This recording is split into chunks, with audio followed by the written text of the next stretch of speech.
Hello everyone, आप सभी का स्वागत है आज की वीडियो में। आज की इस वीडियो में हम बात करने वाले हैं क्रैश के ऊपर। पिछले बहुत समय से आप भी सुन रहे थे और मैं भी सुन रहा हूं कि क्रैश की खबरें आ रही है कि मार्केट क्रैश हो जाएगा, अब क्रैश हो जाएगा, कभी क्रैश होगा, 2024 के लास्ट में क्रैश होगा, 2025 के लास्ट में क्रैश होगा। तो चलिए इसके ऊपर ही आज हम बात करेंगे, थोड़ा सा अपना माइंडसेट प्रिपेयर करेंगे कि अगर मार्केट क्रैश होता है तो हम किस तरीके से उसका सामना कर पाएंगे। इस वीडियो के अंदर मैं आपको बहुत सारी चीज़ें और भी बताने की कोशिश करूंगा कि आप किस तरीके से इन्वेस्टमेंट करेंगे, किस तरीके से अपना स्टॉक को सेलेक्ट करेंगे, और बहुत सारी चीज़ें आपको इस वीडियो के अंदर छोटी छोटी पता चलती रहेंगी। तो वीडियो में लास्ट तक बने रहिएगा। तो चलिए बिना देर करे वीडियो को शुरू करते हैं।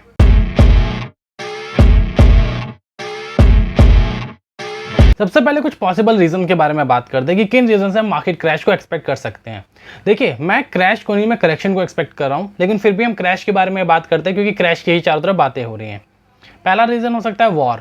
अलग अलग कंट्रीज़ में, अलग अलग स्टेट्स में वॉर हो रही है ओवर द वर्ल्ड, तो वो भी एक रीज़न हो सकता है क्योंकि किसी भी दो कंट्रीज़ के अंदर अगर वॉर होती है तो उसका इफेक्ट इंडिया तक ज़रूर आएगा। दूसरा हो सकता है कि कोई नया वायरस मिल जाए और पैंडेमिक लेवल पे फैल जाए, जैसे कि कोरोना हुआ था। इसके भी थोड़े चांसेस आप मान लीजिए, तो इस वजह से हो सकता है। उसका तीसरा रीज़न क्या होता है? FII reason. ये थोड़ा लॉजिकल रीज़न है। अगर मैं आपको स्क्रीन पे चलते हैं, वहाँ पे आपको FII का जो नेट रिजल्ट है सेल और परचेज का वो दिखाता हूँ। आप स्क्रीन पे देख पा रहे होंगे, दिसंबर 2023 के अंदर 31,000 करोड़ की परचेज है, 32 मान लीजिए अप्रॉक्स, लेकिन उसके बाद 36,000 करोड़ अप्रॉक्स की सेल, 16,000 करोड़ की सेल, फिर 3,000 करोड़ की छोटी परचेज हुई, लेकिन उसके कंपैरिजन में 35,000 और 42,000 करोड़ की फिर सेल हुई, उसके बाद फिर 2,000 करोड़ की छोटी सी परचेज जो जून 2024 में हुई है। तो मोटा मोटा अगर आप देखें पिछले 7 महीनों में जो मोस्टली है सेल किया गया है, जो परचेज का फिगर हो रहा है वो 5,000 ये मान लें और 31, तो 37,000 करोड़ के करीब की परचेज है, लेकिन बाकी इसके कंपैरिजन में 3 गुना ज़्यादा सेल हुई है। तो FIIs अपना पैसा निकाल रहे हैं, लेकिन आप दूसरी तरफ देखेंगे तो जो DIIs हैं उनकी परचेज बहुत ज़्यादा हो रही है। अब इस चीज़ को समझिए ऐसा क्यों हो रहा है। सबसे पहले ये देखिए, मैंने यहाँ पे एक चीज़ सर्च करी, जो DIIs हैं वो क्या है। तो देखिए, DIIs और domestic institutional investor are investment institution based in India that invest in the country's financial asset. तो बेसिकली DIIs जो हैं वो किसी कंट्री की जो फाइनेंशियल एसेट्स होते हैं उनमें इन्वेस्ट करते हैं। और इनके अंदर कौन कौन आ सकता है? म्यूचुअल फंड आ सकते हैं, इंश्योरेंस कंपनी आ सकती है, पेंशन फंड आ सकते हैं और बैंक्स आ सकते हैं। यहाँ पे ध्यान देने वाली चीज़ है म्यूचुअल फंड्स। पिछले कुछ समय में जो म्यूचुअल फंड्स के अंदर इन्वेस्टमेंट है वो कई गुना बढ़ चुकी है। और जब म्यूचुअल फंड में हम पैसा डालते हैं तो उसे मैनेज करने वाले लोगों को पैसा इन्वेस्ट करना होता है। तो अब उनके पास ऑप्शन नहीं होता कि वो अभी नहीं इन्वेस्ट करेंगे, मार्केट कंडीशन सही नहीं लग रही, कुछ समय बाद इन्वेस्ट करेंगे। तो उनके पास ये ऑप्शन नहीं होता है। आपका पैसा गया, वो इन्वेस्ट करेंगे ही करेंगे। तो इस वजह से ना चाहते हुए भी, अगर वो नहीं भी चाह रहे हैं, तब भी उन्हें इन्वेस्ट करना पड़ता है। और बहुत ही ज़्यादा राइज देखने को मिला है। चारों तरफ स्टॉक मार्केट हो रहा है। यहाँ पे मुझे एक चीज़ और दिमाग में आती है, जब भी चारों तरफ स्टॉक मार्केट की अच्छाई हो रही हो, तारीफ हो रही हो, हर कोई दूसरा बंदा जिसे स्टॉक मार्केट के बारे में कुछ खास पता नहीं, वो भी स्टॉक मार्केट में आना चाहता है, तो समझ लीजिए कि मार्केट के अंदर एक अच्छा करेक्शन आने वाला है, जो कभी भी आ सकता है। और ये उस समय आएगा जब लोग इस चीज़ की उम्मीद छोड़ देंगे कि मार्केट अभी और भागने वाला है, अभी ये नहीं गिरेगा, और उसी समय उसके कुछ दिनों के बाद ही करेक्शन शुरू हो जाएगा। और उसके अलावा एक रीज़न और मेरे दिमाग में आ रहा है कि जो इस समय सारी कंपनीज़ हैं, मोस्टली सारी ही कंपनीज ओवर प्राइस हो रखी हैं, चाहे वो प्राइवेट कंपनीज हो या गवर्नमेंट कंपनी हो, ये सारी कंपनियां ओवर प्राइस हो चुकी हैं। और जिसकी वजह से एक करेक्शन बनता भी है। यहाँ तक कि इवन बैंक निफ्टी जो है, हमारा बैंक निफ्टी और निफ्टी 50, ये भी ओवर प्राइस हो रखे हैं। अभी ये डायरेक्ट सीधा ही ऊपर गए हैं विदाउट एनी अच्छे करेक्शन के। तो इस वजह से एक करेक्शन की उम्मीद बनी है। अब चलिए मान लेते हैं, सारी चीज़ों को साइड में रखते हैं और ये मानते हैं कि क्रैश आ गया, ये करेक्शन हो गई 20% 15% की। अब हम क्या करेंगे इस सिचुएशन में, क्योंकि हमारी इन्वेस्टमेंट तो डाउन हो जाएगी। अब देखिए, मैं पर्सनली अपना बता दूं कि मैं अभी क्या कर रहा हूँ। मैंने क्या करा है, अपनी जो नॉर्मल इन्वेस्टमेंट है वैसे ही चले, लेकिन म्यूचुअल फंड के अंदर मैंने इस समय, क्योंकि मुझे लग रहा है करेक्शन आना चाहिए, कब का आएगा मुझे नहीं पता, तो मैं क्या कर रहा हूँ कि इस समय 1 मंथ छोड़ के 1 महीने में अपनी SIP चालू रख रखी है। मैंने मतलब इस महीने अगर मान लो SIP करी तो मैं अगले महीने नहीं करूँगा, उसके अगले महीने करूँगा। तो जिस महीने की SIP बच रही है उसका पैसा मैं अलग FD के अंदर सेव करता जा रहा हूँ। इस तरीके से जब करेक्शन आएगा तो वो पैसा बल्क में म्यूचुअल फंड्स के अंदर आ जाएगा मेरा। तो ये तो होगी म्यूचुअल फंड में ऐसी इन्वेस्टमेंट चल रही है। लेकिन अब स्टॉक्स के अंदर कैसे इन्वेस्टमेंट की जाएगी?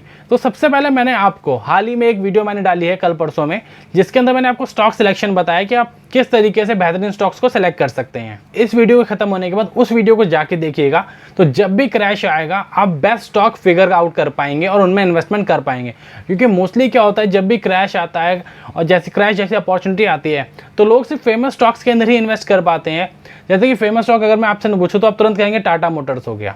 तो जैसे टाटा मोटर्स में ही इन्वेस्ट कर पाएंगे, क्योंकि लोगों के दिमाग में होगा कि भाई टाटा मोटर में इन्वेस्ट करना है, इसने बहुत अच्छा रिटर्न दिया है। लेकिन टाटा मोटर में सभी के दिमाग में ये चल रहा होगा कि टाटा मोटर में इन्वेस्ट करना है, तो इसलिए वो ना तो ज़्यादा गिर पाएगा और ना ही ज़्यादा उठ पाएगा। लेकिन उसके कंपैरिजन में ऐसे अच्छे शेयर्स जिन पे लोगों का ध्यान कम होगा, वो क्रैश से जब रिकवरी आएगी तो 2-3 गुना भागेंगे। जबकि टाटा मोटर जैसे शेयर्स हो सकता है उसके अंदर हो सकता है आपको 30%, 40% या 50% की ही रिकवरी देखने को मिले। तो वो वीडियो देखने से आपको अच्छे स्टॉक सेलेक्ट करना आ जाएगा। अब सपोज करते हैं आपने स्टॉक सेलेक्ट कर लिया, अब हमें क्या करना है, अब मैं आपको वो बताता हूँ। आपको 2 वेबसाइट्स ओपन करनी पड़ेगी। पहली वेबसाइट होगी ट्रेडिंग व्यू, यहाँ से ट्रेडिंग व्यू ओपन कर लीजिएगा, और दूसरी वेबसाइट ओपन कर लीजिएगा screener.in, इसे ओपन कर लीजिएगा। इन दोनों वेबसाइट्स को ओपन करने के बाद मैं उम्मीद करूँगा कि आपके दिमाग में आप वो वीडियो देख के ये प्रोसेस करेंगे जो मैंने आपसे अभी बोला स्टॉक सिलेक्शन वाले। सपोज करते हैं उस वीडियो को देखने के बाद आपके सामने आया टाटा पावर, एक अच्छा शेयर है, ज़्यादा लोगों को पता है, तो हम टाटा पावर का एग्जांपल लेते हैं। अब मैंने यहाँ पे सर्च किया टाटा पावर। अब देखिए ये टाटा पावर का स्टॉक खुल चुका है। अब इसके अंदर हमें कुछ भी नहीं देखना है, आपको नीचे आना। आप यहाँ पे देखिए, यहाँ पे एक ऑप्शन देखा पीई रेशो। ये बहुत यूज़फुल रेशो होती है अगर आप इसका ठीक तरीके से यूज़ कर पाएँ। अब मैंने पीई रेशो यहाँ पे सेलेक्ट किया। अब देखिए पीई रेशो सेलेक्ट करने के बाद अब ये एक पूरा पीई रेशो का चार्ट आ गया है मेरी आंखों के सामने। अब इस चार्ट में आपको सिर्फ ये देखना है कि इसका नीचे यहाँ देखिए मीडियन पी क्या आ रहा है। मतलब ये एक ऐसा पी है जिसके आसपास अगर स्टॉक आता है तो एक अच्छा पॉइंट हो जाता है बाय। ये 26.6 26.6 का आ रहा है। यहाँ देखिए 26.6 कहाँ है, देखिए इस वाले पॉइंट पे। यहाँ पे आप ऊपर डेट भी लिखी देख पा रहे होंगे कि 26.6 के ऊपर डेट लिखी हुई 21 अक्टूबर 2022। तो ये एक अच्छा प्राइस हो रहा है। उसके बाद जब मैं आगे बढ़ रहा हूँ तो ये प्राइस एक बार और आया है। कब आया है? ये आया है मोटा मोटा आप देख लीजिए तो 1 दिसंबर के आसपास आया है। तो चलिए अभी इस चार्ट को इस स्टॉक को चार्ट पे ओपन करते हैं और 1 दिसंबर पे चल के देखते हैं उस समय क्या प्राइस चल रहा है। यहाँ पे गए ट्रेडिंग व्यू पे और मैंने लिखा टाटा पावर, और ये आगे ऊपर एनएससी वाला हमने सेलेक्ट कर लिया। अब देखिए टाटा पावर का चार्ट खुल चुका है। सबसे पहले अगर करंट सिनेरियो में देखें, ये आरएसआई में हटा देता हूँ, यहाँ से आरएसआई हट गया। यहाँ पे डे चार्ट लगा हुआ है। हमने जो यहाँ पे डेट देखी है वो डेट है हमारी 1 दिसंबर 2023 के आसपास। अब 1 दिसंबर 2023 पे चलते हैं।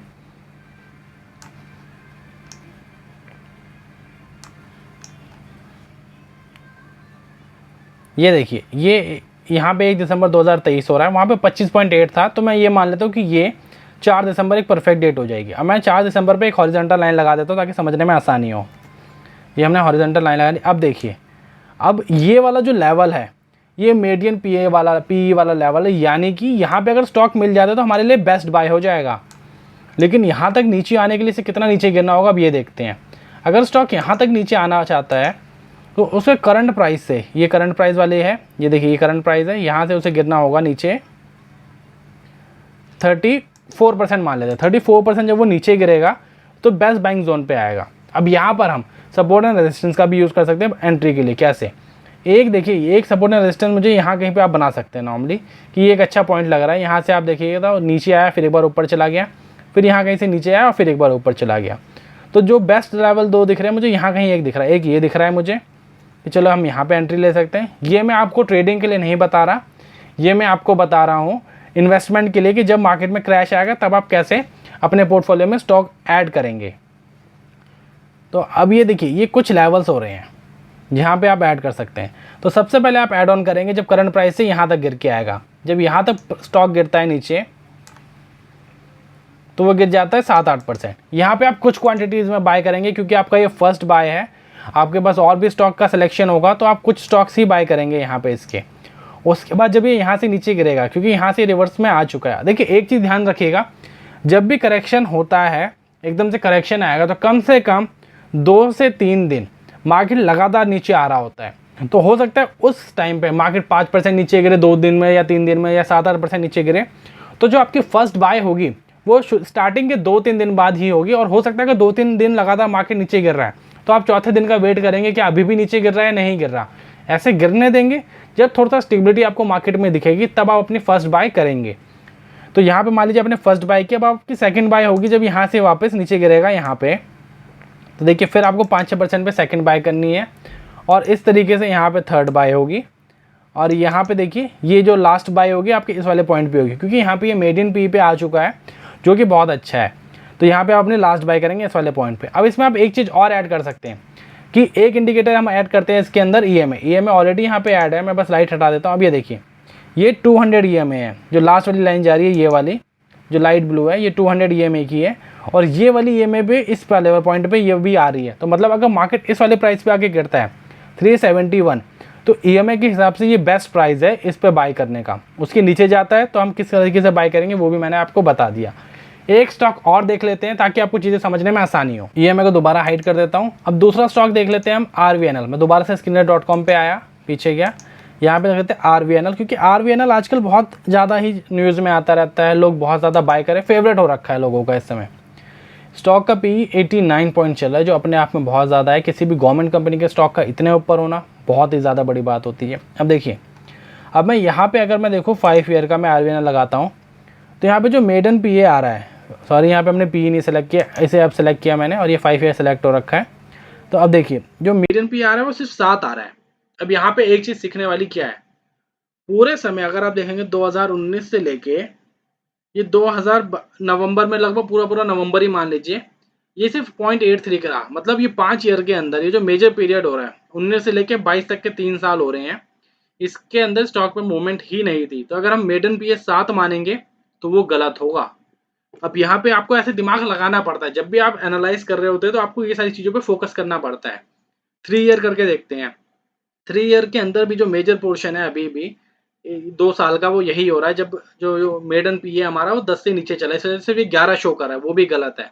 हमें इसमें करना पड़ेगा 1 ईयर। अब 1 ईयर में सबसे ज़्यादा मूवमेंट हो रही है अच्छी। और अब देखिए जो नीचे मेडन PE है वो भी 30 आ चुका है। अब हमें 30 देखना है, ये कहाँ पे आ रहा है, ये देखिए 30 का लेवल हो रहा है 11 जनवरी को, 11 जनवरी को 30 के आसपास। अब RVNL हम खोलेंगे ट्रेडिंग व्यू के अंदर। यहाँ पे मैं गया, मैंने लिखा RVNL, RVNL खुला। अब देखिए इसका चार्ट देखिए किस तरीके से इसका चार्ट चल रहा है। लोगों के अंदर एकदम पागलपन छाया हुआ है इसे बाय करने का कि ये ऊपर ही जाता रहेगा। लेकिन अगर करेक्शन आता है ना, तो यकीन माने कि ये जो इतनी लाइन है ये एक दिन में भी गिर सकती है, कोई बड़ी बात नहीं होगी। अगर ये 1 से 2 दिन में यहाँ तक वापस नीचे आए, मतलब 650 से 400 आ जाएगा, तो कोई बहुत बड़ी चीज नहीं होने वाली है। अब हम इसके अंदर, मैं डेट एक बार भूल गया हूँ, डेट देखते हैं क्या थी यहाँ पे। ये थी 11 जनवरी मान लेते हैं इसे, 11 जनवरी डेट है हमारी। 11 जनवरी को क्या प्राइस निकल के आ रहा है, अब ये देखते हैं। 11 जनवरी 2024, ये हो गया, ये देखिए 10, और ये हो गया 11 जनवरी 2024। यहाँ पे मैंने एक हॉरिजॉन्टल लाइन खींची। अब देखिए बेस्ट बाय कितना ऊपर हो रहा है RVNL का, कितना नीचे हो रहा है यहाँ पे, और RVNL यहाँ पे है। तो अगर स्टॉक लगातार नीचे गिरेगा यहाँ से, जो करंट से, तो उसे नीचे आने तक चाहिए लगभग 68%, तब जाके वो बेस्ट बाय पे पहुंचेगा। लेकिन अब ये हम बेस्ट बाय एकदम से नहीं उम्मीद कर सकते। अगर मान लीजिए थोड़ा ही करेक्शन आया, तो बेस्ट पॉइंट क्या हो सकते हैं बाय करने के, वो देखते हैं। अब मुझे बेस्ट बाइंग पॉइंट क्या लग रहा है, एक बेस्ट बाइंग पॉइंट लग रहा है मुझे यहाँ पे, कि मैं यहाँ पे RVNL को ऐड करने का सोच सकता हूँ, पर बहुत ही कम क्वांटिटी में। दूसरा बेस्ट पॉइंट लग रहा है मुझे, मैं RVNL को यहाँ कहीं पे बाय करने का सोचूंगा, कि मतलब ये यहाँ से थोड़ा नीचे आ जाए इस वाले पॉइंट से, और इस वाले पॉइंट के बीच में कहीं पे बाय करने का सोचूंगा। और उसके बाद एक मैं यहाँ कहीं पे ऐड करने का सोच लूंगा, कि चलो यहाँ कहीं पे आ जाए, 250 के अराउंड आ गया, तो मैं यहाँ 250 के अराउंड ऐड करने का सोचूंगा। बाकी मैं यहाँ पे थोड़ा सोचूंगा। अब देखिए पहला बाय कितना नीचे हो रहा है मेरा, अगर वो यहाँ पे चल रहा है, तो जब वो गिरेगा 20% अपने करंट प्राइस से, तब मैं यहाँ पे फर्स्ट टाइम उसे बाय करने का सोचूंगा, इससे पहले मैं नहीं सोचूंगा। और मार्केट में जब क्रैश आएगा तो ये गिरेगा, ये बहुत तेजी से नीचे आएगा, तो हमें वेट करना है ऐसे स्टॉक्स का। इसलिए मैं आपसे बोल रहा हूँ कि बहुत सारे और अच्छे स्टॉक्स हैं जिनमें मूवमेंट अच्छी नहीं आ रखी है, उनकी अर्निंग हो गई, EPS हो गया, ग्रोथ रेवेन्यू हो गया, सेल्स का सब कुछ बहुत अच्छे से बढ़ रहा है, लेकिन उनमें इतनी मूवमेंट नहीं आई। तो जब क्रैश आएगा वो और नीचे आएंगे, और उसके बाद जब वो भागेंगे तो कई गुना भागेंगे। और उन स्टॉक्स को पकड़ने के लिए आपको मेरी पिछली वीडियो देखनी पड़ेगी, उसका लिंक मैं आपको डिस्क्रिप्शन में दे दूंगा। इस वीडियो के अंदर और कुछ बताने के लिए नहीं है, मैंने आपको बता दिया कि करेक्शन आएगा तो आपको किस तरीके से काम करना है। और कुछ क्वेश्चंस हो, कुछ भी हो, तो आप डिस्क्रिप्शन में दीजिएगा, और चैनल को सब्सक्राइब करना मत भूलिएगा। मैं नेक्स्ट वीडियो में मिलूंगा। Bye bye.